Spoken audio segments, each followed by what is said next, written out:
Hi everyone. Okay, so this is sleep and OCD part 2. So in the previous part, we've discussed how going to bed early is important for making sure that you have the optimal situation set up for the next day so you can deal better with your thoughts. The other part that I didn't mention is that you are much more alert if you go to bed at normal times. You get more rest, so when thoughts hit, you will be better prepared to deal with them. So if you set out as your goal, okay, when the thought comes in, I'm gonna disregard it, I'm not gonna pay attention to it, I don't care what it tells me, I'm not gonna deal with it. In the moment, this is all fine and good until the thought actually hits. But in the moment when the thought hits, you have to get it together very quickly. And for that, you have to be alert. And to be alert, you have to get enough rest. Okay? So this is from the previous video that, make sure you better the situation of going to bed on time. Okay, but in this video, I wanted to talk to you about going to bed with devices on. So iPhone, iPad, Android devices, tablets of all kinds, everything they make nowadays, don't go to bed with those devices because the devices, at least most of them, emit blue light.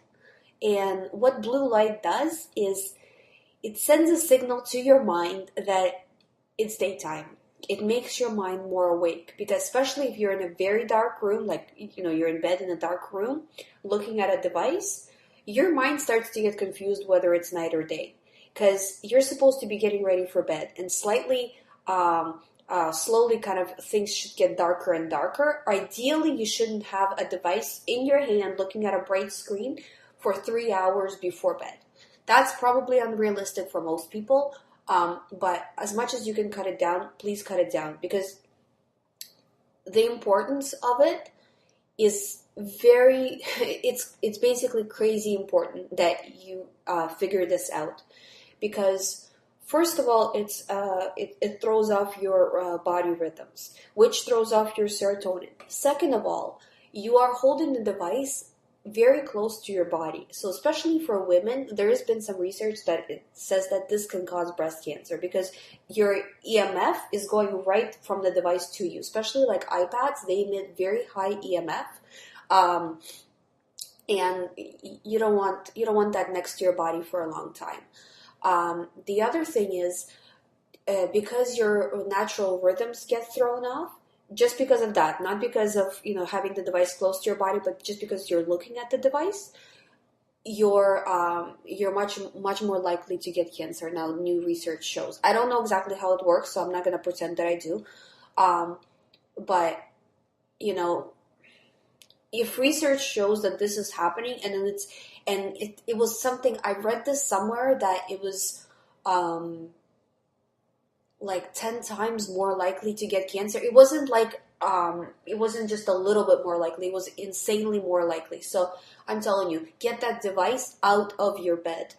Okay, you can go on the computer before, whatever, but when the lights are down, your body needs to relax. You shouldn't be looking at a blue light screen. There's nothing really you're looking in the middle of the night, honestly. You're probably just, surfing the net. You're not really looking at anything important. You're not working. Nothing is going to happen if you leave it till morning. So leave it till morning. And that way your serotonin levels will kind of start to normalize and your body will start to process things correctly. Now, of course, your serotonin levels do not depend alone on this little situation. But, they didn't get there the way they are just, from nothing. So if you do everything right, otherwise, opposed to doing everything wrong, you will improve. So this is just one piece of the puzzle, but you have to put the whole puzzle together, right? So very, very important. You don't have to cut it out all in one day because there is research that also suggests that there is an addiction factor to all of this as well. But try to cut it down gradually and make sure you don't have the devices in the bed. Okay, so this was the second part of the video. In the next part, we will discuss adequate oxygen levels and how that's important throughout the night. Also diet and what you should be doing to make sure that you're getting less OCD thoughts the next day. Thank you for listening, and I'll see you in the next